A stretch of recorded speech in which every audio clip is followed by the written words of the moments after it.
This is going to be the most vulnerable video we will ever make. This is our story. Hey, what's up guys? We're Dupri. You may have seen us over on the YouTube, and we are vloggers and musicians. We make Christian contemporary music. I'm Dylan Dupree. And I'm Lauren Dupree. My sister, looks like she could be my sister, but actually my blood-related mother. But yeah, so we are vloggers and musicians, and I'm also a music producer as well, and that's what we do. So for all of you that have seen our videos, for all of you new people, welcome. We invite you all to join the Dupree family. So make sure before this video even begins, just to click subscribe. And I do want to point out that this video is going to be a little bit emotional, actually a lot emotional. And you know, a lot of things, a lot of tragedies have happened to us the past couple of years that I don't think happened to a lot of people. And well, I feel alone at least. So we're gonna get into all that right now. But let's just say I'm gonna kind of start this off by telling you exactly how we became recording artists. So we joined a church. I was 13 years old. I thought, hey, this could use some guitar. They bought me a guitar. My dad supported us fully, by the way. I'm an only child. And they took me to get a guitar. And they bought me an acoustic guitar. And I also had an electric guitar. And so they wanted acoustic at the church. So I strummed it, and we sang at the church. And we played contemporary Christian music. And that's where our ears first started hearing that.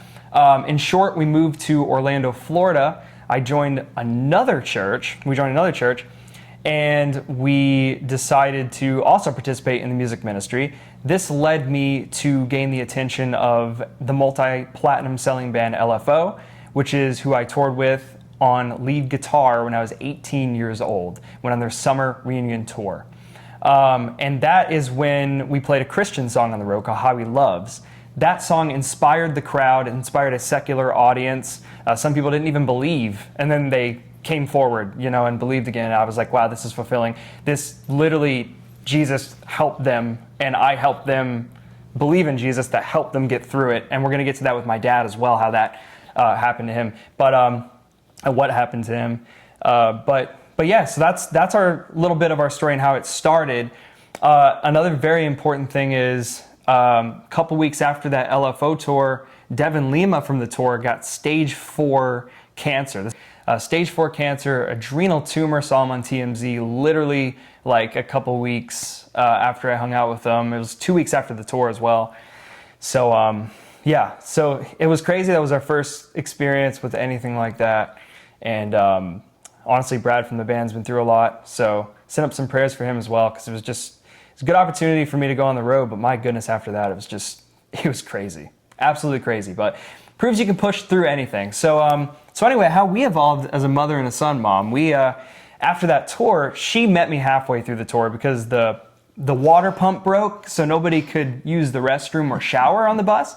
Turns out it was just a switch, and we could have just flipped it on, but we didn't know that. You know, I was just meant to come save you. I literally. Don't know. So she got the experience of like touring and what it was like.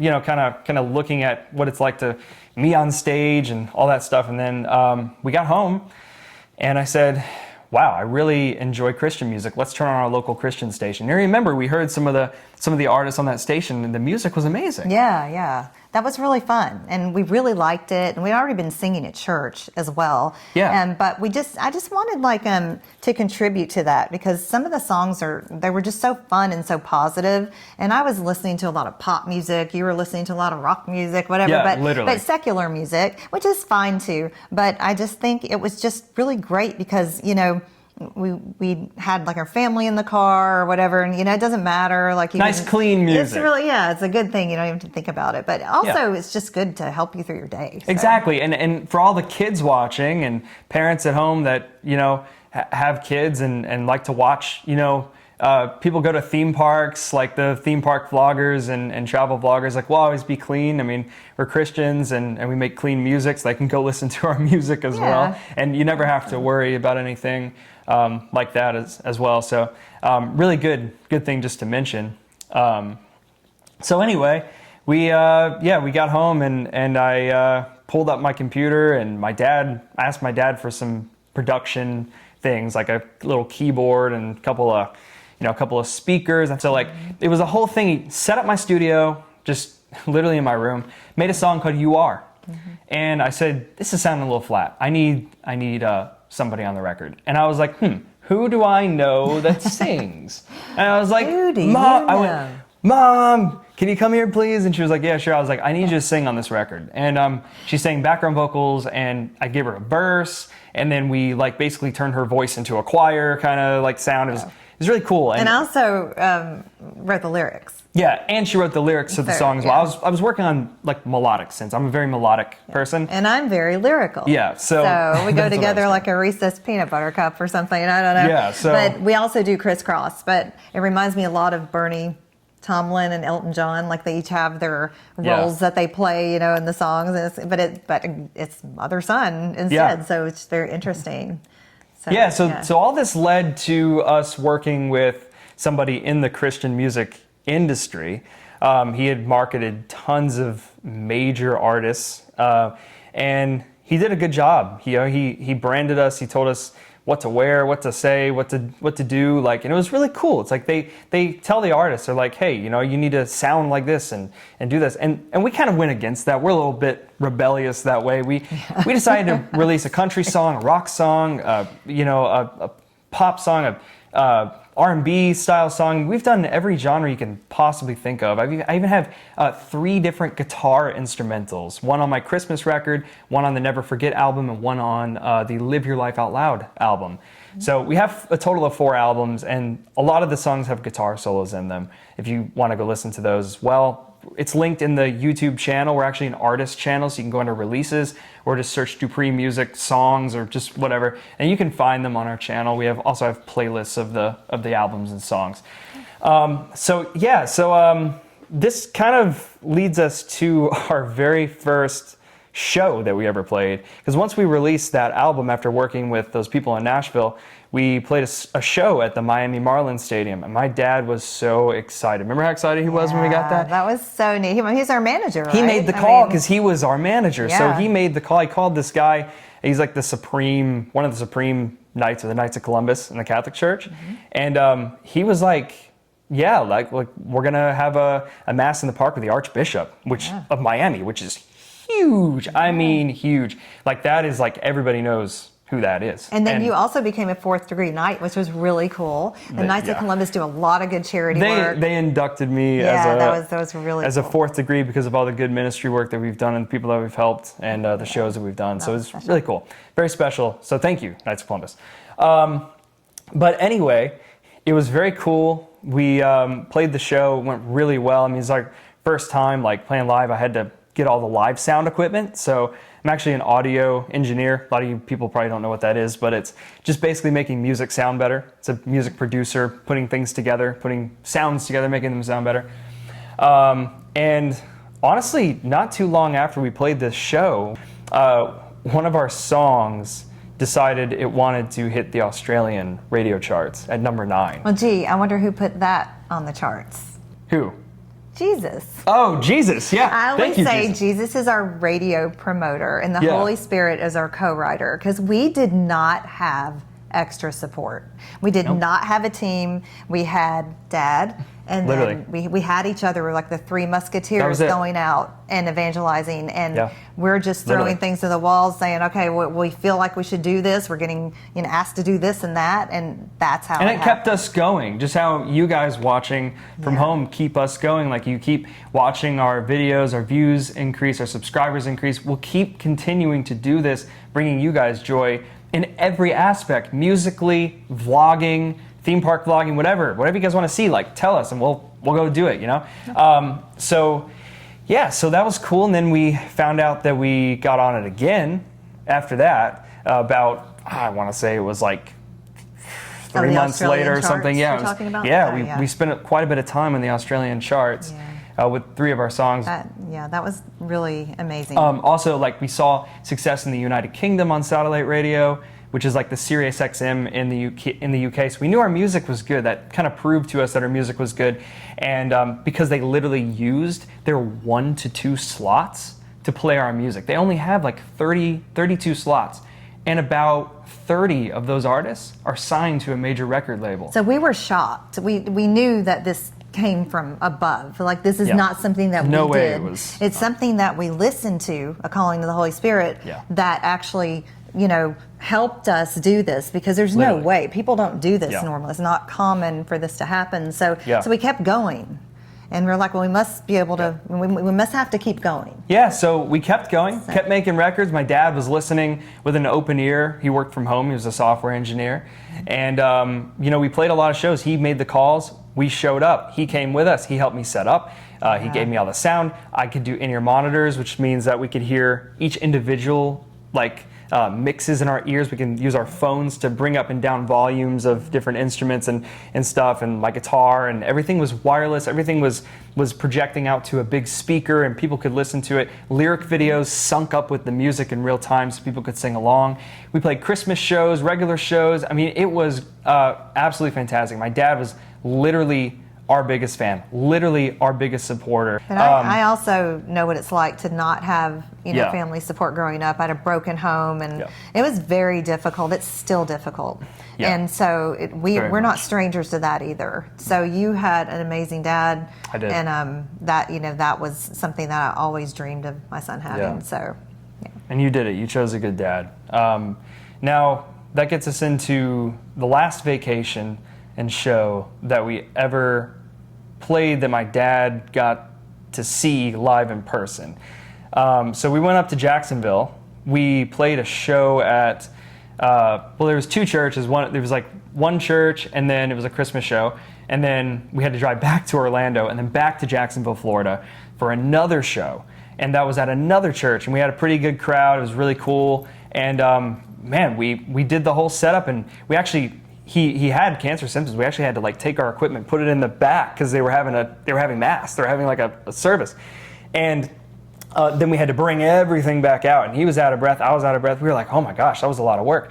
And he was the strongest guy that I've ever known. And knowing that information that I just told you, that he helped me out, because he was my helper, literally shows you how strong he is and how strong you have to be in this life if something like this is going to happen to you. So what ended up happening was he was having symptoms of ulcerative colitis or some bloating thing, and so we didn't know what was wrong over there. Now let's get to her mother really quickly. My grandmother, she was diagnosed with non-Hodgkin's lymphoma at the same exact time he started getting these weird symptoms.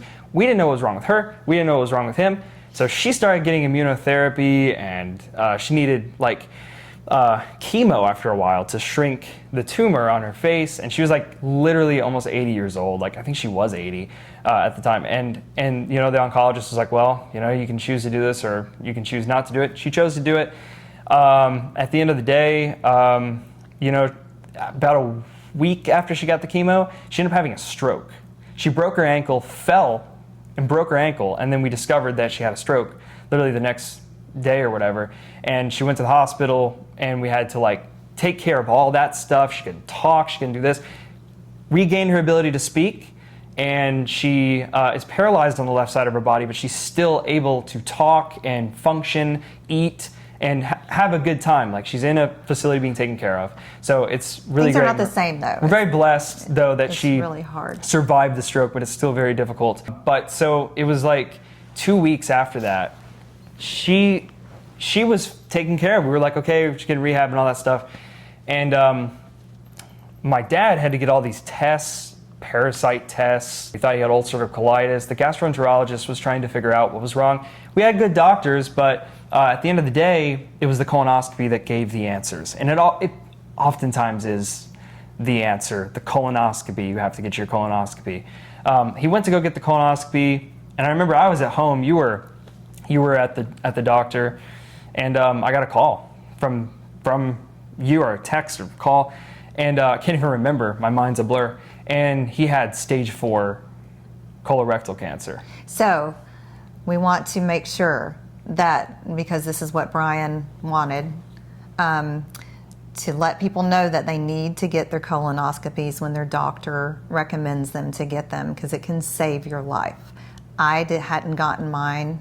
Brian had not gotten his. And I think it was out of fear and just the whole process and procedure, but it's extremely important. And I went in and got mine after we found this out. He wanted me to do that. And they did find a couple of small spots that took care of it. But it's just so common these days. It's on the rise. And so if this can help anyone or just save one life, it is so important to get screenings.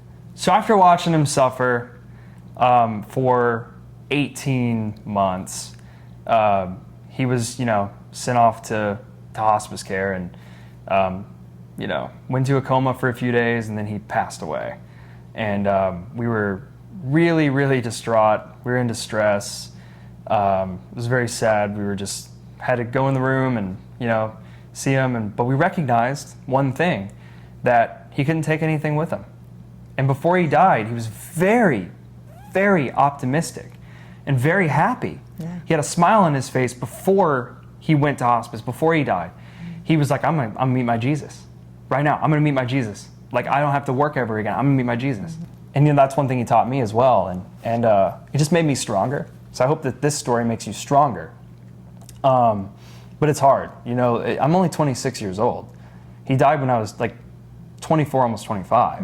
It was only a year ago. It was only a year ago. It seems like it was, just like yesterday. Seems though. like, yeah. But still, the pain is always there. Yeah. But honestly, like doing this and going to the parks and vlogging and making Christian music, that's the only thing in this life that fulfills us. We just feel like we've been just dumped on so much, like we had so many tragedies in a row, and then we also had a lot of people abandon us, to be honest. And people you would think would never honestly abandon. Family, not even calls. Family and some friends too. Basically have like almost no family support. So.